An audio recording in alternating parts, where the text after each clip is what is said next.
Ciao Jiu-Jitsers e ben ritrovati, oppure se è la prima volta che capitate sul mio canale, ciao, benvenuti, io sono Giuliana, pubblico nuovi video ogni lunedì e venerdì, perciò se non l'avete ancora fatto iscrivetevi per non perderne nessuno. Il video di oggi è un po' diverso dal solito, come ho già detto in precedenza, quest'anno ho pensato di dare un po' più di varietà al mio canale filmando di tanto in tanto dei video che escono un po' dai miei soliti schemi, come per esempio dei video tag. Quello di oggi è decisamente old school perché credo che esista su YouTube dalla notte dei tempi, ovvero 15 random facts about me, 15 cose strane e particolari che forse non sapete di me. Ho selezionato 15 domande alle quali risponderò, ma chiedo anche a voi di sceglierne una o più di una e rispondere nei commenti in modo che sia un po' una sorta di conversazione. Io vi racconto qualcosa di me e voi mi raccontate qualcosa che vi riguarda. Perciò scegliete qualche domanda e lasciate le risposte nei commenti, non vedo l'ora di leggerle. Cominciamo, siccome è un video old school, le domande le ho scritte su un foglietto di carta come si faceva una volta. Niente telefono, niente tecnologia. Domanda numero 1. Come hai scelto il tuo username di YouTube? Credo di aver già raccontato questa storia, ma ve la racconto di nuovo casomai ve la foste persa. Ho scelto il mio username Jiu-Jitsu perché in realtà era un soprannome che mi aveva affibbiato la mia amica Antonella, che avete visto anche in altri dei miei video, ai tempi dell'università. In quel periodo ero fissatissima col Giappone perché l'avevo appena visitato e ne ero rimasta fortemente affascinata, e quindi lei ha deciso di giapponesizzare il mio nome Giuliana in Jiu-Jitsu. Mi è piaciuto molto e da allora l'ho utilizzato un po' per tutti i miei social network, compreso YouTube. Ho appena visto passare una mosca. Salutiamo la mosca. Domanda numero 2. Se potessi cambiare il tuo nome, quale sceglieresti? Devo dire la verità, il mio nome non mi fa impazzire. Non mi dispiace, ma non mi fa impazzire. Ci sono invece dei nomi che mi piacciono tantissimo, tutti un po' particolari, come Klaska, con le K, che è di origine russa, Alma mi piace tantissimo, e una cosa che ho fatto quando ero bambina era di cambiare il mio nome in Tea, perché in realtà mia madre mi aveva raccontato che avrebbe voluto chiamarmi Tea, ma per l'epoca era un nome troppo particolare e all'anagrafe non l'hanno accettato. Tea è il nome di una rosa e mi piace anche tantissimo, quindi vi ho già dato almeno 3 opzioni. Se un giorno cambierò nome sarà Klaska, Alma oppure Tea, tutte robe normali. Domanda numero 3. Se potessi tornare indietro nel tempo e dare un consiglio a te stessa ragazzina, quale sarebbe? Me ne darei tantissimi perché ero una ragazzina molto introversa, molto timida, con un sacco di insicurezze. Molte di quelle insicurezze ce l'ho ancora, ma crescendo ho imparato a dominarle, e quindi forse il primo e principale consiglio che darei alla me stessa ragazzina è: fregatene di quello che gli altri pensano e sii te stessa. Non cercare di conformarti agli altri perché tanto non ci riuscirai mai e non riuscirai mai a fare tutti contenti. Questo è un consiglio che tra l'altro mi do tutti i giorni, ma che credo di essere riuscita a mettere in pratica un po' di più. Quindi sii te stessa, non avere paura del giudizio degli altri. È un consiglio che do anche a tutti voi perché secondo me, se si riesce a farlo, la vita cambia in meglio, decisamente. Domanda numero 4. Qual era il tuo sogno da bambina o cosa avresti voluto diventare da grande quando eri bambina? Scrittrice. Fin da piccolissima, intanto ho imparato a scrivere molto presto, prima ancora di iniziare le elementari, perché mia madre e la mia tata mi insegnavano a scrivere e passavo pomeriggi interi scrivendo, facendo scarabocchi, riempiendo quaderni e quaderni di finte scritte, perché in realtà era proprio l'atto dello scrivere che mi appassionava. E poi crescendo ho iniziato a inventare storie e più avanti, ancora all'università, ho scritto tutta una serie di racconti brevi e medi che ho anche cercato di far pubblicare con scarsi risultati, e oggi col senno di poi capisco anche perché non erano esattamente delle opere d'arte. Comunque il mio sogno da bambina era quello di diventare una scrittrice. Domanda numero 5. Quale strumento musicale ti piacerebbe saper suonare? Partiamo dal presupposto che non so suonare nessunissimo strumento. Detto questo, il mio strumento musicale preferito è il basso. Ho una predisposizione per i bassisti, in generale in un gruppo è quasi sempre il bassista il componente che mi affascina di più, quindi sì, il basso. Domanda numero 6. Cosa ti piace fare quando sei triste?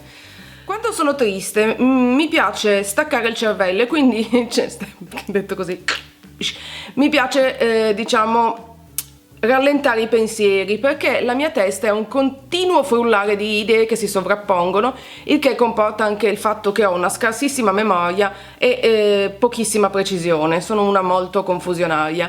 Quando sono triste mi entrano nella testa 100.000 pensieri tristi insieme e quindi quello che cerco di fare è tirare il freno a mano, rallentare e cercare qualcosa che mi distragga. Spesso guardo video di YouTube perché mi piace tantissimo. In alternativa leggo un libro o ancora guardo un film, insomma cerco di fare delle attività che mi distraggano, oppure mi dedico al fai da te e creo qualcosa, che è un'altra attività che comunque per me è molto catartica. Quindi quando sono triste faccio questo genere di cose, staccare il cervello. Domanda numero 7. Preferiresti avere il superpotere di leggere la mente o essere invisibile? Non ho dubbi, preferirei essere invisibile, non mi piacerebbe per niente leggere la mente, anche se a volte capisco che potrebbe aiutare. Il rovescio della medaglia però è che se italiano questo sconosciuto, se sapessi leggere la mente mi verrebbe la tentazione di farlo molto spesso e sono molto convinta che le cose che la gente non dice a volte, anzi quasi sempre, è meglio non saperle, ma almeno questo per pace mia personale. Invece immaginate la figata di poter a comando diventare invisibili e fare un sacco di cose senza doversi preoccupare delle conseguenze, anche non cattive, anche positive. Quindi il mio superpotere vorrei che fosse essere invisibile. Domanda numero 8. Hai delle strane fobie? Oh, amici miei, da dove cominciare? Ho mille fobie. La prima che mi viene in mente: sono terrorizzata da qualsiasi animale dotato di ali, dal moscerino fino all'aquila, tanto per darvi un'idea. Ma terrorizzata vuol dire che non mi controllo. Se per esempio c'è un piccione che mi si avvicina, io urlo e faccio delle scene pietose, cosa che mi ha messo in imbarazzo più di una volta, ma è proprio più forte di me. Domanda numero 9. Qual è la cosa che odi di più?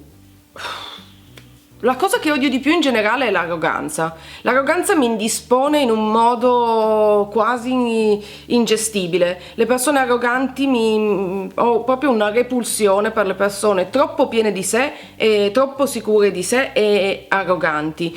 Trovo che sia molto giusto essere sicuri di sé e invidio chi lo sa essere in modo positivo, ma detesto quelli che so tutto io, devono sempre spiegartela, e in generale l'arroganza e l'ignoranza unita all'arroganza. Peggio di così proprio non si può, lo odio. Domanda numero 10. Qual è stato il tuo primo giocattolo? Ce l'hai ancora? Ce l'ho qui con me. È Pippo il mio primo giocattolo. Mi è stato regalato il giorno in cui sono nata, quindi siamo coetanei, anche se secondo me io li porto un po' meglio, senza offesa, caro. Pippo ne ha viste tantissime, è leggermente strabico, ha un'orecchia più lunga dell'altra perché da bambina lo portavo così, sempre con me. Ha questo adorabile vestitino da marinaretto che è un'aggiunta successiva. Credo che in origine fosse un orsacchiotto super morbidoso, ma gli anni l'hanno trasformato in una sorta di piccolo asciugamano infiltrito. Ciononostante gli voglio ancora un bene dell'anima, sì, ce l'ho con me, ce l'ho in casa su una poltrona, perché è un po' la mia copertina di Linus e non posso vivere senza il mio Pippo, quindi la mia risposta è qui davanti ai vostri occhi. Pippo saluta, ciao! E lo teniamo qua. Così. Domanda numero 11. Che canzone ami cantare a squarciagola quando sei sola? Una delle mie canzoni preferite da cantare è una canzone degli anni 90 di questo gruppo che si chiama Blind Melon, non so se lo conoscete, in realtà si è sciolto perché il cantante è morto dopo il primo album. La canzone si chiama No Rain. Vi metto il link qua sotto nella info box se non la conoscete, perché è una delle mie canzoni preferite nelle quali mi rivedo anche tantissimo. Domanda numero 12. Da che parte del letto dormi? Dormi? Ogni tanto mi esce proprio il piemontese che c'è in me. Dormo a sinistra. Yes, a sinistra. Domanda numero 13. Cosa indossi per dormire? Nell'ordine. Posso dormire indossando leggings e t-shirt, d'inverno quando ho proprio tanto freddo, short e canottiera d'estate quando fa più caldo. Ma la cosa che preferisco indossare più di tutto sono le camicie da notte in seta anni 70 di mia madre, che mi ha passato e che adoro perché mi sembra di essere super glam. E poi sono, soprattutto d'estate, molto fresche e veramente piacevoli da indossare, quindi questa è un po' la variabile delle cose che indosso per dormire. Domanda numero 14. Cosa fai quando sei nervosa? Quando sono nervosa, la prima cosa che faccio, e che è veramente letale, è mangiare le pelline, le cuticole attorno alle dita, ma fossero solo le cuticole. Mi sono distrutta le mani negli anni perché lo faccio da sempre, proprio già da bambina. Appena ho messo i denti ho iniziato a strappare le pellicine dalle dita, infatti ho dei calli e delle mani oscene. Più sono nervosa, più le mie mani ne risentono, a volte in modo proprio anche abbastanza drammatico. Pippo, siamo arrivati all'ultima domanda, la domanda numero 15. C'è un soprannome che solo la tua famiglia usa? Allora, c'è un soprannome che usa solo mio marito, che mi chiama Piera e io lo chiamo Piero. Non ricordo neanche più per quale motivo è iniziata questa storia, ma va avanti da anni, quindi insieme siamo i Pieri, io sono Piera, lui è Piero. Invece con mia madre di solito ci chiamiamo Mumut e Bubut. Sta venendo fuori un quadretto di famiglia delirante. Ovviamente mia madre è Mumut e io sono Bubut. Anche qui non ricordo assolutamente da dove è nato. E queste erano 15 domande un po' bizzarre alle quali ho risposto. Sceglietene una, sono molto curiosa di leggere le vostre risposte. Sceglietene una o più di una, come volete voi. Credo che le domande che più mi incuriosiscano, oggi non so più parlare la mia lingua, andiamo alla grande. Quale consiglio dareste a voi stesse ragazzine? Questo secondo me è molto interessante e forse anche il superpotere. Però non voglio influenzarvi troppo, scegliete le domande che preferite, magari le metterò anche tutte nella info box in modo che sia più semplice per voi ricordarvele e rispondere. Direi che per oggi è tutto. Se questo video vi è piaciuto, diglielo un po' a Pippo cosa devono fare. Cliccare pollice su. Pippo non ha i pollici, ma vi ha dato l'idea, in modo che io possa saperlo. Se vi va, condividetelo, mettetelo tra i preferiti, ma anche no, fate un po' come vi sentite. Ma questo invece è importante: se non l'avete ancora fatto, iscrivetevi al mio canale per non perdere nessuno dei prossimi video. Io per oggi vi saluto, Pippo si unisce e noi ci vediamo alla prossima. Baci, baci, ciao!